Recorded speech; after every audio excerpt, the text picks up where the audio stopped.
కాలం మారింది, భార్యలు కూడా మారిపోతున్నారు. పరాయి మగాళ్ల మోజులో భర్తలను బలి తీసేసుకుంటున్నారు. రోజుకొక చోట ఇలాంటి ఘటనలు వెలుగులోకి వస్తూనే ఉన్నాయి. వివాహేతర సంబంధాలు ప్రాణాలు తీస్తాయని ఎంత చెప్పినా సరే ఎవ్వరూ వినిపించుకోవడం లేదు. తాజాగా మహబూబాబాద్ జిల్లాలో హెల్త్ సూపర్వైజర్ హత్య కూడా ఇదే కోవకు చెందింది. ప్రియుడితో కలిసి భార్య సుపారీ గ్యాంగ్తో హత్య చేయించినట్లు పోలీసులు తేల్చి నిర్ధారించారు.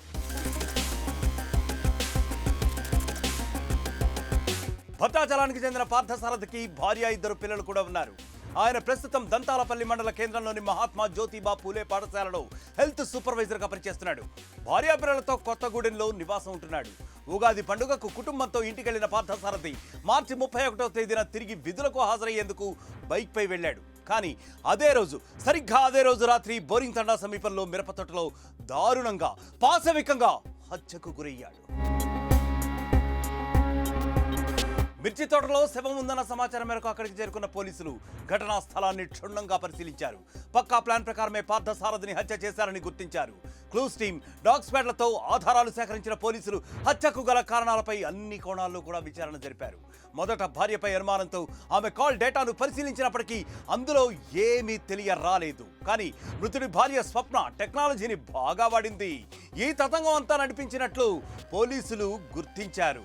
ప్రియుడితో వాట్సాప్ కాల్ మాట్లాడుతూ భర్తను హత్య చేసినట్టు తేల్చారు. దీంట్లో ముఖ్యంగా ఇప్పుడు మనం చెప్పాలంటే ఈ A1 A2 ఈ భార్య ప్లస్ ఆమె పారామోర్ వాళ్ళకి ఈ మొబైల్ ప్లస్ టెక్నాలజీ గురించి కొంచెం ఐడియా ఉంది.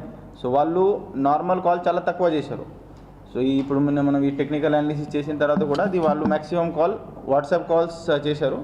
వాట్సాప్ కాల్లో కూడా వాళ్ళు స్పెసిఫిక్గా ఏం చేశారు, కాల్ చేసిన తర్వాత ఇమీడియట్ హిస్టరీ డిలీట్ కూడా చేశారు. సో అది వాళ్ళు ఇన్షూర్ చేయడం జరిగింది. ఏపీలోని అల్లూరు సీతారామరాజు జిల్లా నెల్లిపక్క గ్రామానికి చెందిన ప్రభుత్వ ఉపాధ్యాయుడు సొర్లాం విద్యాసాగర్తో స్వప్నకు 2016లో పరిచయం ఏర్పడి వివాహేతర సంబంధానికి దారితీసింది. విషయం తెలిసిన పార్థసారథి పెద్ద మనుషుల సమక్షంలో పంచాయతీ నిర్వహించిన వారు సంబంధాన్ని ఎవ్వరి మాట కూడా వినకుండా కొనసాగిస్తూనే వచ్చారు. ఈ విషయంపై దంపతుల మధ్య గొడవలు కూడా జరుగుతూ ఉండేవి. దీంతో స్వప్న, విద్యాసాగర్ కలిసి పార్థసారథిని ఎలాగైనా సరే మట్టుబెట్టాలని పథకం పన్నారు. ఈ మేరకు నెల రోజుల క్రితం కొత్తగూడెం పట్టణానికి చెందిన వినయ్ కుమార్, శివశంకర్, వంశీ, లవరాజులతో 5 లక్షల రూపాయలకు సుపారీ మాట్లాడుకున్నారు. దీంతో అప్పటి నుంచి పార్థసారథిని హతమార్చేందుకు అతను ఉండే ప్రాంతంలో రెక్కి నిర్వహించారు. మార్చి 31వ తేదీన బైక్పై ఒంటరిగా వెళ్తున్న పార్థసారథిని హత్య చేయాలంటూ ప్రియుడికి వాట్సాప్ కాల్ ద్వారా విషయం చెప్పింది. దీంతో అతను ఓ వాహనం ఇచ్చి సుపారీ గ్యాంగ్ను పంపించాడు. మహబూబాబాద్ దాటిన తర్వాత పార్థసారథిని వెంబడించిన దుండగులు శనిగపురం శివారు బోరింగ్ తండా సమీపంలో అడ్డగించి ఇనుప రాడ్లతో దాడి చేసి హత్య చేశారు. పార్థసారథి సోదరి ఫిర్యాదు మేరకు కేసు నమోదు చేసి విచారణ చేపట్టిన పోలీసులు సాంకేతిక పరిజ్ఞానంతో నిందితులను గుర్తించారు. సుపారీ గ్యాంగ్ పరారీలో ఉన్నట్లు ఎస్పీ సుధీర్ రామ్నాథ్ కేకన్ తెలిపారు. సో రేకీ చేసే టైంలో ఆ టైంలో సొర్లం వెంకట్ విద్యాసాగర్తో పాటు ఈ మిగతా మెంబర్స్ వచ్చారు. సో అది రేకీ చేశారు కాబట్టి అంటే ఆయన మర్డర్ రోజు లేదు.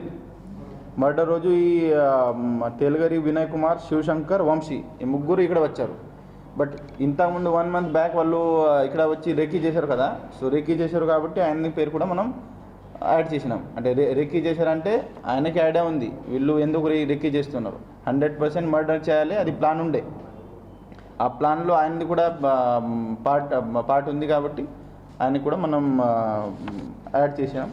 మిగతా ఇప్పుడు ఈ ముగ్గురు పర్సన్స్ ఎవరైతే ఉన్నారో వాళ్ళకి అరెస్ట్ చేసిన తర్వాత వాళ్ళకి ఇంకా ఎవరెవరు సాయం చేశారు వాళ్ళది కూడా పేరు యాడ్ అవుతుంది. కానీ రిలేటెడ్ సెక్షన్స్ ఏమేమి ఉంటాయి సో అది వాళ్ళకి అరెస్ట్ చేసిన తర్వాత మనం ఫర్దర్ డిస్కస్ చేసేదాం. ఇంకెన్నాళ్ళు ఈ దారుణాలు? వివాహేతర సంబంధాల కారణంగా భర్తలు బలైపోతూ ఉంటే భార్యలు జైలు పాలవుతున్నారు. ఈ ఘటనలన్నీ చూసి అసలు పెళ్లి చేసుకోవాలంటేనే యువత వణికిపోతున్నారు. మళ్ళీ చెబుతున్నాం, వివాహేతర సంబంధాలకు దూరంగా ఉండండి. మరొక క్రైమ్ స్టోరీతో మళ్ళీ కలుద్దామంటే స్టే క్లిక్ డౌన్. ప్రపంచంలో ఏ మూల ఏ క్షణం ఏం జరుగుతుందో వేగంగా తెలుసుకోవడానికి తొలి వెలుగు వాట్సాప్ ఛానల్ని ఫాలో చేయండి.